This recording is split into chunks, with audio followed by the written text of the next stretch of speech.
DPRD Kabupaten Pati sepakat membentuk pansus hak angket untuk pemakzulan Bupati Pati Sudewo. Apakah ini akan berjalan mulus? Kami akan membahasnya bersama ahli hukum tata negara Universitas Andalas, Bung Ferry Amsari. Kemudian juga ada Nimerodi Gulo, Koordinator Hukum Aliansi Masyarakat Pati Bersatu, serta Teguh Bandang Waluyo, Ketua Pansus Hak Angket Pemakzulan Bupati Pati Sudewo. Bapak-bapak, selamat petang. Bisa mendengar suara saya semuanya? Ya, selamat petang. Baik, saya ingin ke Selamat petang Pak. semua. Baik, saya ingin ke Pak Teguh terlebih dahulu. Pak Teguh, sejauh ini apa yang sudah dilakukan oleh Pansus Hak Angket terkait dengan proses pemakzulan dari Bupati Pati Sudewo? Terima kasih.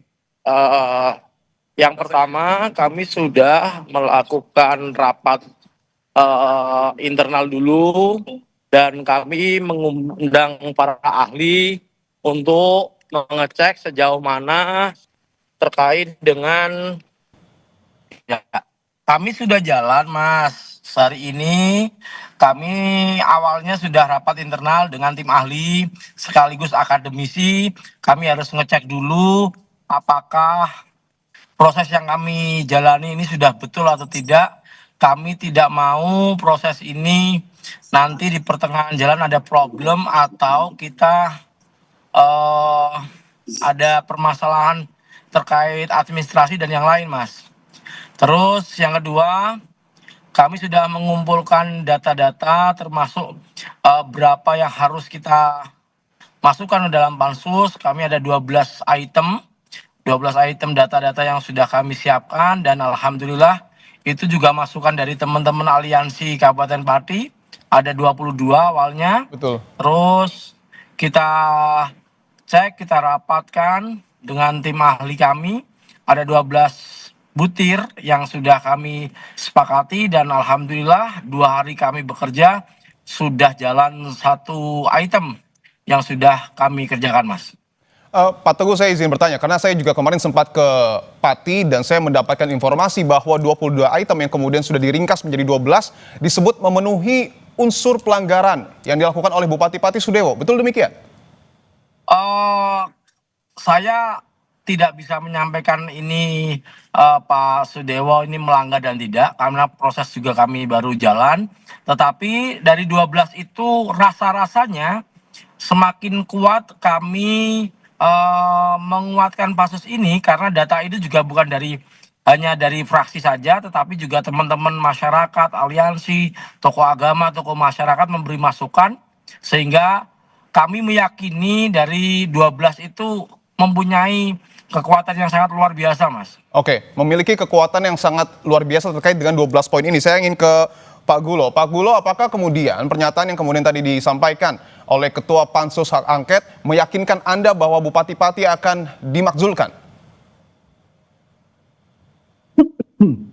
Baik, sebenarnya seperti yang dikatakan Pak Bandang tadi bahwa dari hasil penyelidikan yang kemudian kita himpun oleh aliansi, ada 22 item yang saya sebut sebagai dosa hukum dari Pak Bupati Sudewo. Ketika kita serahkan itu dan kemudian pansus kemudian lebih merampingkan lagi menjadi 12. Dari 12 ini saya pikir iya, karena memang ada banyak aspek hukum yang dilanggar oleh Pak Bupati. Dan saya berharap itu ya pansus akan lebih serius, terutama dalam soal kajian hukumnya agar ini tidak menjadi alasan cacat formal dan alasan cacat material ke Mahkamah Agung kelak. Sejauh ini menurut Anda proses dari Pansus Hak Angket ini sudah berjalan sesuai dengan aturan, sudah berjalan secara transparan? Ya, sampai saat ini kita akan pantau dan saya lihat memang tim pansus ini saya pikir serius dan Pak Bandang sendiri saya lihat sangat serius.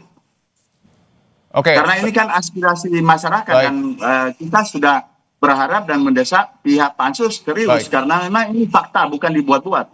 Baik, saya ingin ke Bung Ferry Amsari bahwa tadi sudah disebutkan Bung Ferry 12 poin yang kemudian disebut dilakukan pelanggaran oleh Bupati Pati ini kuat indikasinya dilakukan oleh Bupati Sudewo. Apakah menurut Anda ini akan berujung pemakzulan atau mungkin bisa saja digembosi di tengah jalan?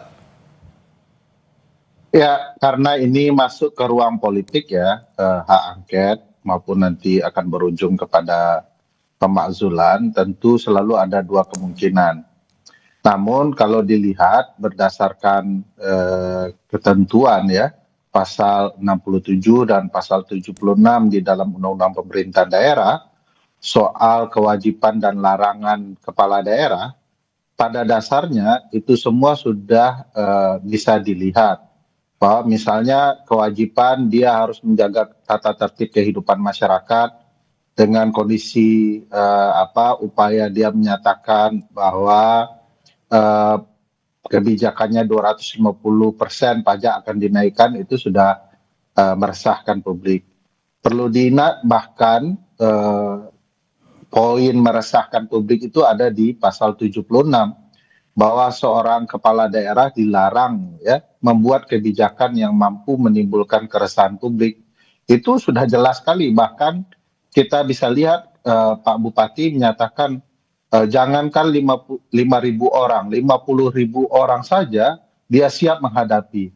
Nah, ucapan tindakan dia yang menimbulkan keresahan itu sudah terang benerang ya memenuhi syarat untuk kemudian beliau diberhentikan sebagaimana ketentuan dari pasal 78 Undang-Undang Ya, Pemerintahan Daerah. baik Bung Ferry. Tapi Dan yang kita tahu juga Bung Ferry bahwa sebelumnya Bupati Pati Sudewo sudah menyebutkan bahwa dirinya dalam tanda kutip tidak akan mundur karena dipilih secara demokratis oleh rakyat. Apakah ini upaya untuk kemudian Bupati Pati Sudewo berlindung di balik mekanisme konstitusi? Bukan, jadi kalau beliau baca ketentuan undang-undang, sebenarnya kepala daerah bisa diberhentikan. Kan Bisa ada diberhentikan dan tiga bisa mundur kondisi. secara sendirinya? Iya, bisa mundur. Ya kan ada tiga, satu kemudian meninggal dunia, kedua mengundurkan diri, dan ketiga diberhentikan. Nah, yang jalan di DPRD Pati adalah format diberhentikan melalui DPRD. Ada format lain melalui Menteri Dalam Negeri. Nah, kalau beliau bijaksana, kan diharapkan karena sudah meresahkan publik, beliau mengundurkan diri sebagaimana ketentuan Undang-Undang Pemerintahan Daerah. Tapi kalaupun kemudian menyatakan bahwa beliau tidak bisa diberhentikan, itu ya salah. Karena undang-undang sendiri mengatakan itu bisa. Bahkan diatur di dalam Undang-Undang MD3 ya, bahwa DPRD itu punya hak untuk kemudian memberhentikan kepala daerah atau bupati sepanjang dihadiri oleh 3/4 sebagai mekanisme quorum di DPRD. Lalu dari 3/4 yang hadir itu, maka kemudian 2/3-nya menyatakan untuk memberhentikan presiden, kepala daerah, maka dengan Baik. sendiri ya berhentilah kepala daerah itu ya. Baik, saya ingin ke Pak Gulo. Pak Gulo, bahwa kita sudah mendengar Pak Bupati ini responnya tidak mau mundur dalam tanda kutip karena setelah dipilih secara demokratis. Anda menilai bahwa hal ini merupakan upaya untuk kemudian berlindung di balik mekanisme konstitusi atau seperti apa? Ya, Ke saya ya. Ya, saya silakan Pak Gulo. pikir ya dia punya hak untuk menyatakan itu karena pasti dia akan diberikan masukan oleh tim ahli hukumnya. Tetapi saya yakin bahwa ketentuan yang sudah diatur di dalam berbagai peraturan perundang-undangan seperti yang dikatakan Pak Ferry itu sangat memungkinkan dan tidak mungkin tidak bisa dilakukan impeachment berdasarkan ketentuan yang ada. Nah, saya perlu sampaikan juga ya bahwa sebenarnya pernyataan-pernyataan Pak Bupati ini terakhir ketika dia mengatakan bahwa saya tidak mundur karena saya dipilih secara konstitusional dan yang demo itu adalah segelintir orang. Kata segelintir orang sebenarnya memancing lagi amarah orang karena itu ratusan ribu orang yang datang dan menganggap itu segelintir orang. Nah, karena itu sebenarnya situasi yang membuat panas ini sebenarnya bukan semata-mata karena kejengkelan warga terhadap beliau, tetapi karena dia selalu memproduksi kata-kata yang memancing masyarakat. Sudah ada masalah dipancing lagi. Seharusnya kan tidak begitu kalau beliau bijaksana untuk menyambut demo itu. Cukup aja mengatakan bahwa saya akan memperbaiki pemerintahan saya dan segala koreksi akan saya perbaiki. Ini kalau dipancing terus kata-kata ini pasti kemungkinan akan ada aksi berikutnya. Akan Iya, ada aksi demikian. berikutnya. Iya, karena begini ya, kita ini di Pati, kita tidak bisa mengidentifikasi siapa yang akan demo karena berbeda dengan tipologi demo-demo yang ada di tempat yang lain. Ini masing-masing begitu, masing-masing memuat misalnya pernyataan-pernyataan akan demo di berbagai tempat. Itu nanti dengan sendirinya akan berhimpun kembali. Demo yang kemarin itu kan sebenarnya nggak diorganisir. Satu demi satu buat pernyataan di TikTok, lalu kemudian berhimpun bersama-sama. Sehingga apa yang dilakukan oleh pemerintah daerah, termasuk pihak kepolisian untuk menjinakkan demo itu nggak bisa dijinakkan karena itu semua orang semua orang membuat satu kubu untuk mengorganisir demo-demonya. Jadi mau dia tahan misalnya dia akan rayu tim hukum misalnya, nggak bisa akan berhenti karena itu hampir semua satu RT dia buat sendiri ya organisir demonya. Tapi Jadi gini Bang kalau Dolo, itu bahwa ya. betul masyarakat sudah melakukan perlawanan yang begitu masif, tetapi kita tahu bahwa Gerindra Pusat juga menyebutkan akan mengikuti proses yang kemudian tengah berlangsung. Apakah Anda memaknai bahwa belum ada kehendak dari Partai Gerindra untuk meminta Bupati Pati Sudewo mundur dari jabatannya? Saya berpikir begitu ya, karena sampai sekarang harusnya Pak Presiden Prabowo yang berasal dari Gerindra, dia harusnya memberikan nasihat untuk mundur. Karena secara moral, beliau sudah nggak layak jadi pemimpin. Orang bayangkan aja sikap masyarakat ketika dia menyambut demo di tanggal 13 itu. Bayangkan itu dia bukan lagi dianggap sebagai pemimpin, sebagai orang yang menjadi contoh, yang menjadi orang tua, tapi dilemparin dengan aqua. Itu menunjukkan bahwa secara moralitas dia sudah nggak mampu menjadi teladan dan masyarakatnya juga tidak menganggap dia sebagai orang tua, pemimpin yang akan mengayomi. Bagi saya, kalau saya lakukan begitu, saya mundur karena Oke. beribu-ribu orang, ratusan ribu orang sudah menyatakan diri bahwa Anda tidak layak.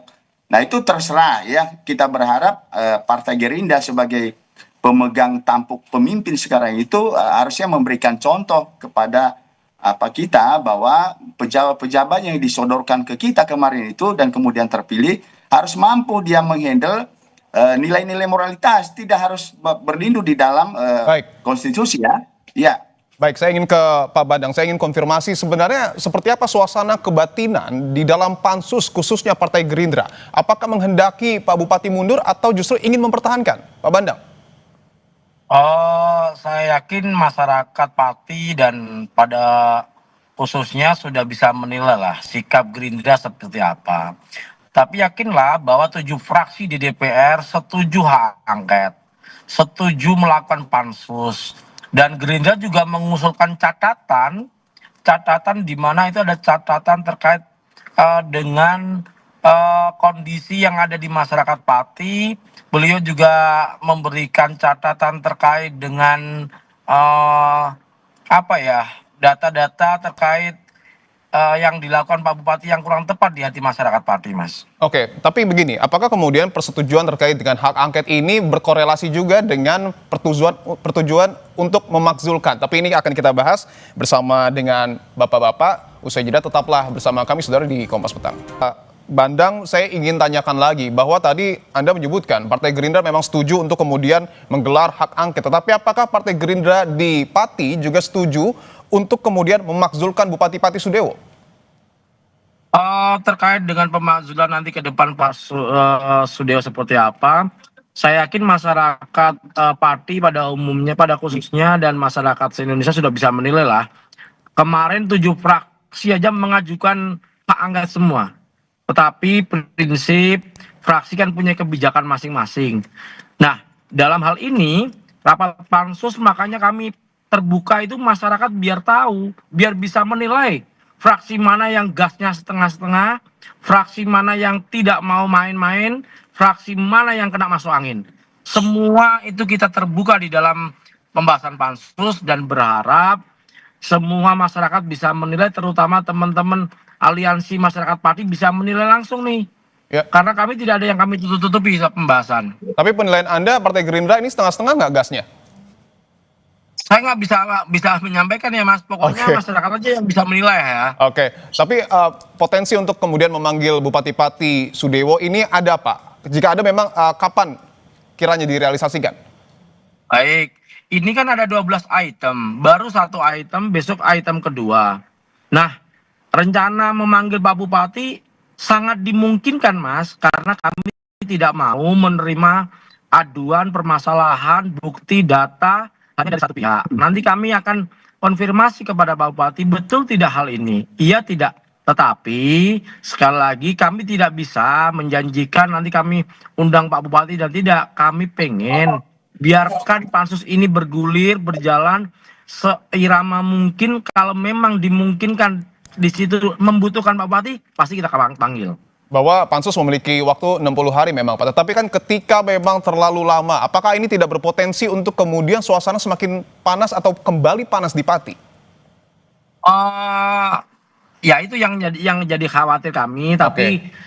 karena kami meyakini bahwa kami tidak ada yang main sehingga pansus ini terbuka, kami meyakinkan masyarakat bahwa kami tetap menjaga amanah teman-teman, kami tidak mau ada korban lagi di Pati, kami tidak mau ada bencana lagi di Pati, Ya. sehingga kami tidak ada yang gasnya setengah-setengah Mas. Ya, oke, itu juga yang tentu kita harapkan bersama. Saya ingin ke Bung Ferry. Bung Ferry, bahwa tentu situasi dan kondisi di Pati harus sama-sama kita jaga. Apakah ada mekanisme yang cepat yang mungkin saja dilakukan oleh pansus untuk tadi buat suasana Pati ini tetap kondusif, tetapi konstitusi juga tetap berjalan?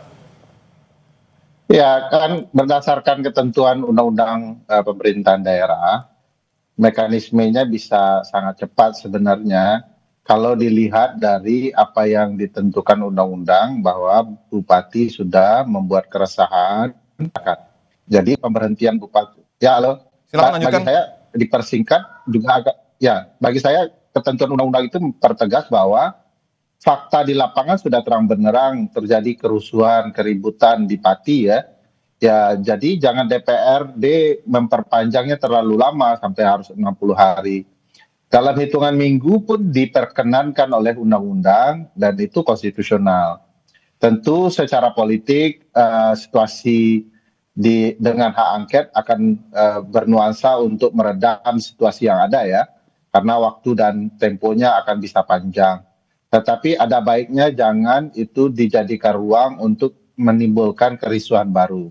Kalau mau cepat sih lebih sederhananya Menteri Dalam Negeri kemudian memberhentikan karena bisa berdasarkan pertimbangan dari gubernur bahwa bupati sudah melanggar apa-apa yang kemudian menurut pasal 67 dan 76 merupakan pelanggaran yang tidak diperkenankan dilakukan oleh kepala daerah. Oke, bahwa Mendagri juga bisa memberhentikan. Tapi menurut Anda, apakah perlu secepat mungkin pansus hak angket pemakzulan Bupati Pati ini untuk kemudian memanggil Bupati Pati Sudewo? Ya, mau dipanggil, pilihannya tidak dipanggil, tentu itu bergantung DPRD. Tetapi agar kedua belah pihak didengarkan, ada baiknya memang DPRD segera melakukan panggilan. Misalnya dengan kenapa dia bersikap ketika publik mengkritik, dia mengatakan silakan datang 50.000 orang ya. Nah, sikap-sikap seperti ini yang tadi saya dengar juga menjadi tabiat bupati ya, bahkan setelah kerusuhan menganggap aksi-aksi ini hanya segelintir orang, bagi saya itu cukup konyol ya. Padahal kalau dilihat dari video-video yang tersebar, kerusuhan ya, bahkan pembakaran terjadi. Nah, bagi saya itu sudah jadi alasan yang sangat cukup bagi DPRD untuk memberhentikan bupati.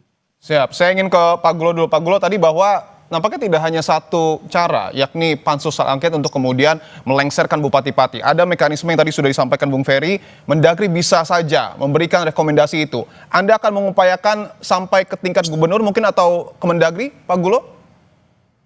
Ya, sebenarnya tanpa harus berdesak-desakan warga untuk ke Jakarta mendesak Menteri Dalam Negeri. Seharusnya Menteri Dalam Negeri harusnya bertindak, kan tidak perlu harus kita datang ke sana. Ya kan, dia kan pemimpin yang harus mengontrol bupati di bawah. Begitu melihat fakta-fakta situasi di Pati yang begitu mengerikan sekali ini, kan harusnya mereka lebih responsif. Jangan menunggu. Tetapi kalau itu ditunggu, bisa jadi itu yang saya katakan tadi, bahwa masyarakat Pati nggak bisa dikendalikan karena ini aksi nyata yang tidak disetting oleh siapa-siapa, yang berkaitan dengan langsung kebijakan-kebijakan bupati itu langsung menyentuh pribadi per pribadi. Jadi nggak mungkin bisa dihalau itu. Nah, harapan kita adalah pansus ini agar segera bertindak. Kalau terlalu lama, saya takutnya itu nanti akan muncul gelombang yang lebih besar. Ini bukan nakut-nakuti, karena saya sudah melihat berbagai elemen masyarakat sebenarnya pinginnya cepat. Ya. Bahkan ada teman-teman mengatakan akan melakukan aksi kembali, dan itu nggak bisa dihalau. Nah, seharusnya sebelum terjadi korban berikutnya, itu Menteri Dalam Negeri mengambil tindakan. Bahkan mungkin karena Pak Presiden ini dari Partai Gerindra, harusnya bersikap arif untuk merespon situasi lapangan agar tidak terjadi hal yang membuat situasi menjadi runyam. Oke, artinya saya ingin tegaskan sedikit, Pak Gulo, artinya masyarakat Pati Bersatu juga mendesak Kemendagri untuk kemudian memberikan rekomendasi pemakzulan Bupati Pati. Ya, pasti begitu. Oke. Pasti akan dilakukan itu. Oke, ya. Baik. Saya ingin ke Pak Bandang. Pak Bandang, apakah selain terkait dengan mekanisme yang kemudian sedang berjalan di Pansus, DPRD juga apakah berkomunikasi dengan Kemendagri terkait dengan hal ini? Kami belum berkomunikasi ke siapa aja, Mas. Kami tidak mau komunikasi ke beberapa pihak. Kami fokus item 12 kita pelajari, kita dalami, kita cari bukti-bukti, kita cari saksi. Jadi menurut kami yang menguatkan kebijakan Pak Bupati salah nanti adalah saksi dan bukti-bukti, Mas, di lapangan yang harus kita kirim ke Mahkamah Agung itu. Sehingga kami belum melakukan komunikasi ke Mendagri, ke gubernur maupun kemanapun, Mas. Baik, Pak Bandang, untuk kemudian menenangkan warga Pati yang juga menonton Kompas TV, saya ingin tanyakan, apakah Pansus memiliki target pasti kapan kiranya, tanggal berapa, bahwa hasil dari Pansus ini akan kemudian dikeluarkan dan diserahkan kepada MA? Sekali lagi, kami baru berjalan 2 hari ya, Mas. Kami belum bisa menyampaikan itu, dan itu baru satu item kemarin itu. Oke. Satu item aja belum selesai, kita baru mau menginjak item kedua kaitan dengan kebijakan pajak saja. Nanti baru besok tanggal 19 baru kita mulai lagi, sehingga yang jelas kami siap maraton mulai dari pagi sampai sore sampai malam kita siap. Yang penting yang kita undang harus ready dan data-data itu harus lengkap, sehingga kami tidak ada yang namanya mengurangi waktu, Mas. Dalam artian kita tidak mau waktu itu terpotong ke sia-sia, Mas. Yang jelas kami ini di DPRD juga tidak terus kita diam, tidak. Kami hari ini biarpun libur, kami juga cari informasi kebenaran apa item 12 itu. Hari ini aja kita cari informasi dan saya sudah mendapatkan data, besok kan kita panggil kaitan pajak. Hari ini sudah ada aduan dan saya langsung ke rumah pemilik yang punya pajak, itu naiknya ada yang 1000%, ada yang 800%, ada yang 600%. Oke. Mulai dari tadi pagi kami tim sudah ke bawah semua mau ngecek betul nggak sih yang dikatakan masyarakat itu, dan kita ketemu dengan warga langsung, Mas. Ada yang naik 1000%, Pak Bandang? Ada. Datanya besok mau kita tunjukkan. Kita kan besok mau manggil DPKD nih. Oke. Kita mau tunjukkan. Kemarin kan Pak Bupati bilang 250 itu hanya sebagian, tidak semuanya, hanya beberapa. Nah ini juga 600, 700, ada yang 1000%, ada. Oke, baik. Ini besok kami serahkan data-datanya, betul. Baik, itu juga temuan menarik. Saya ingin ke Bung Ferry, singkat saja, ketika kita melihat polanya, apakah ini Pansus Hak Angket akan bergulir cepat atau seperti apa menurut Anda? Ya, semestinya cepat ya, apalagi tadi Pak Bandeng sudah mengatakan ada kenaikan pajak 700 hingga 1000%. Itu juga menunjukkan bahwa Bupati berbohong di depan publik ya, bahkan kepada banyak pihak hanya 250%.